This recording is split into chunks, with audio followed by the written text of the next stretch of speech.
Police tell us the teen was the victim of a drive-by shooting that happened on 6th and Shropshire. There is no school for the rest of the week because of the storms, and some are waking up this morning at a shelter set up by the Red Cross. The driver was not hurt. He did suffer some soreness. Traffic is getting back to normal. We're told that no other injuries were reported. 2 women were attacked by that man and are being treated for minor injuries. It all happened here at an apartment on Harrodsburg Road. Neighbors reported seeing a suspicious person inside of a vehicle down the block from their home. There's still lots of smoke coming from this home behind me in the 100 block of Bluegrass Avenue. That man died after being shot right in front of a home in the 500 block of Chestnut Street. 2 different homes were damaged as a result of that fire. You can see that fire crews are still on scene just behind me working. A dozen children were transported to area hospitals, including here at the University of Kentucky, after that crash Wednesday night. You can see a lot of damage left behind. Take a look at it for yourself. These are the charred remains of a business that just opened a year ago. Suspect in that shooting was pronounced dead last night at UK Hospital. Scott County Sheriff's Office has put out an attempt to locate on that truck they say hit and killed a man in Georgetown early this morning. Well, this is definitely not the way folks planned on spending their 4th of July holiday, by cleaning up debris and trees knocked down just like this one. And you can still see some hot spots and flames burning. You can see it for miles as you head out of town. I-75 is open after an accident involving a semi this morning. The accident happened at around 4 o'clock this morning. Police say the driver had to be transported to the hospital for treatment. We're told that no other injuries were reported. Police say that they will release more details on how this accident happened later on today. Reporting live in Madison County, Fadia Patterson, ABC 36 News. Well, you can see all of the damage left behind after that early morning fire here at Red State Taps. The owner tells me that he is heartbroken, but he does plan to rebuild. The Georgetown Fire Department worked hard and fast to put out the fire at Red State Taps, but so much damage had already been done.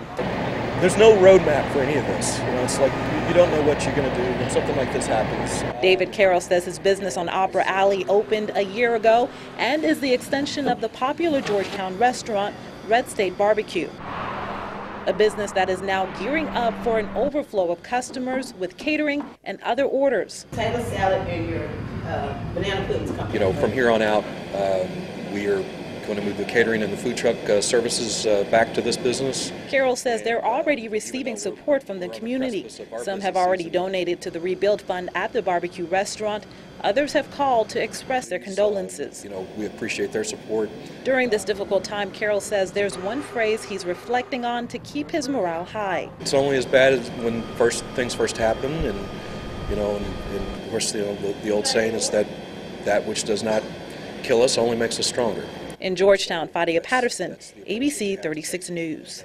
Good morning. This is a very busy intersection here in Lexington, and Wednesday during rush hour, drivers came upon a very horrific scene, a man fully engulfed in flames. One of those drivers, Chris Fryman, captured it all on video. We do have that video and have to warn you, it is very graphic. Take a look at these terrifying images. You're seeing what passerbys thought was a scene from a horror movie, only it was all too real.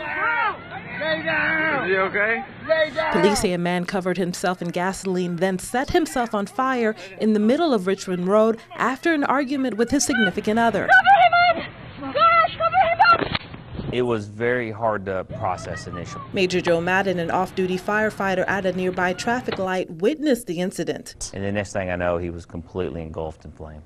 Without any of his equipment, the firefighter rushed to help the man on fire. When you're responding, you know to kind of do your business, because that's what we do. 21 years on the job, and Madden says he's never seen anything like this.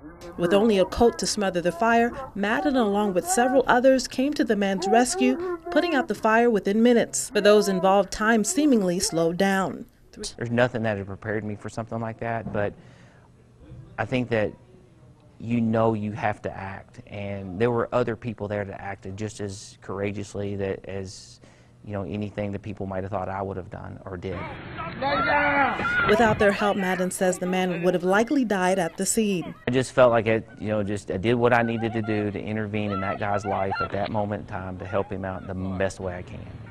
During the rescue, Madden suffered burns to his hands and some of his hair was singed, but he says he's more concerned about the victim. I know that, as a paramedic, that burn victims have a long road to recovery. There's a lot of hurdles, and And I'm sure if he's not out of the woods yet. Day in and day out, this is the work of a firefighter, he says. A hero to many, although he doesn't consider himself one. It's not common for a fireman to pass a wreck or even a stranded motorist without stopping. In Lexington, Fadia Patterson, ABC 36 News. Well, this will be a day that young Tyler will not forget anytime soon. His first assignment was to protect his classmates at Leestown Middle School. What? You go to the police station. There's two things you'll learn the moment you meet Tyler Biggs. One is his passion for law enforcement. Help people and taking care of them and stuff. His reason for wanting the job. As a special birthday present, the Lexington Police Department are helping him realize that dream a little earlier by letting him join the force for a day. He was suited with his own uniform, hat, cuffs, and a badge, and escorted to class.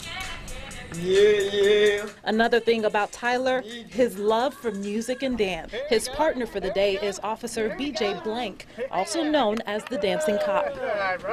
It's the greatest thing that could have happened today was he rode in a police car. Through his vibrant spirit and enthusiasm, it's hard to imagine that doctors told his mother he would not live past his 10th birthday. Doctors found a tumor in his brain when he was 4 months old. He recovered with chemotherapy, but the cancer came back 8 years later, and Tyler underwent and survived another bout of chemo. We already knew he was a fighter because he fought through for 4 months with hydrocephalus and a massive tumor in his brain. So we just kind of follow his lead, and he leads the way. And his fight has inspired so many, even the police officers, that he hopes to be like someday. He's not worried about the fact that he has cancer, that he has a brain tumor. He's not worried about that kind of stuff. And like I said, we get so wrapped up in ourselves thinking that we have problems, and we don't.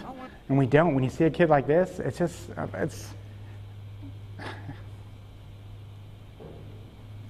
it's overwhelming. Until he is in full remission, his mother says each birthday is nothing short of a miracle. Reporting in Lexington, Fadia Patterson, ABC 36 News. Alton Estates is a quiet and friendly neighborhood and a popular subdivision in Georgetown. We've never had any trouble. Virgil Sagasser has been living here for around 15 years. Sagasser says neighbors are somewhat familiar with one another and their surroundings. We noticed a light coming out of that old driveway. And can easily spot the unfamiliar and when something is out of place. Late at night, it was almost 1 a.m. Neighbors reported seeing a suspicious person inside of a vehicle down the block from their home. When investigators looked into it, they discovered the man wasn't even from the state and he was operating a laptop inside of the car. Really didn't have a very good reason for being in the neighborhood. His answers to the questions were very evasive. It seemed really out of place. Police immediately alerted neighbors to secure their Wi-Fi networks. Georgetown police say criminals can roam neighborhoods looking for unsecure Wi-Fi networks to gain access to your personal information. You can glean information like bank cards, account information, passwords to accounts, things of that nature can be intercepted. They're trying to tap into people's business, the way I understood it. Sagasser says he's thankful someone alerted the law. Meanwhile, Georgetown police say they're doing their best to educate people on internet crimes and how to protect themselves. Everything is connected in some fashion. If you don't secure those networks, people that mean to do you harm can get into them. In Georgetown, Fadia Patterson, ABC 36 News. Well, this is definitely not the way folks planned on spending their 4th of July holiday by cleaning up debris and trees knocked down just like this one in yesterday's storms. We're told that this tree fell on this home just behind me. 2 newborns were inside. Their parents say that they got them out just in the nick of time. Neighbors are helping each other clean up after the 4th of July holiday, but the debris is not from fireworks. 2016, a surprise. A surprise indeed that came in the form of a storm that wreaked havoc throughout central Kentucky, uprooting trees and scattering branches on the ground and throughout the neighborhood. And we heard this big crash. A neighbor in Lexington describes the whistling sound caused by the high winds. And we saw the trees really whipping away, and we knew that there had been a major problem in the neighborhood. A snapping sound prompted the family in this home to grab their twin newborns and run out, moments before this massive oak tree split in half and fell on their home. They walked away uninjured and thankful. I can replant a tree I'm thankful no one was hurt. Over in Louisa, folks were not so lucky. 5 people suffered minor injuries after this tornado touched down. The winds were so strong, trucks were thrown off the road and several homes were damaged. The mayor of Louisa says the town's Walmart took the brunt of the hit, where dozens were riding out the storm inside. The frightening moment, he says, is a reminder of how precious life is. This is a time for us to thank the Lord that we didn't suffer any loss of life or major injuries. Reporting in Lexington, Fadia Patterson, ABC 36 News. Strong winds caused a lot of damage in that county. There's no school for the rest of the week because of the storms, and some are waking up this morning at a shelter set up by the Red Cross at Estill Springs Elementary School. According to emergency management, about a dozen homes in the county were destroyed by high winds. No one was seriously hurt, but it left many shaken up even after they started to clean up after the storm, a process that is expected to take days. I don't think it's hit me just yet.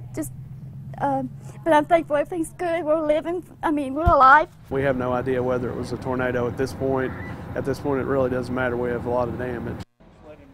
You can help those impacted by the storm by dropping off donations starting this morning at 10 at the Christian Worship Center on Broadway. Toiletries, cleaning supplies, snack foods, and bottled water are needed. Clothes are not needed. More details are available on our website at WTVQ.com. Reporting live in studio, Fadia Patterson, ABC 36 News.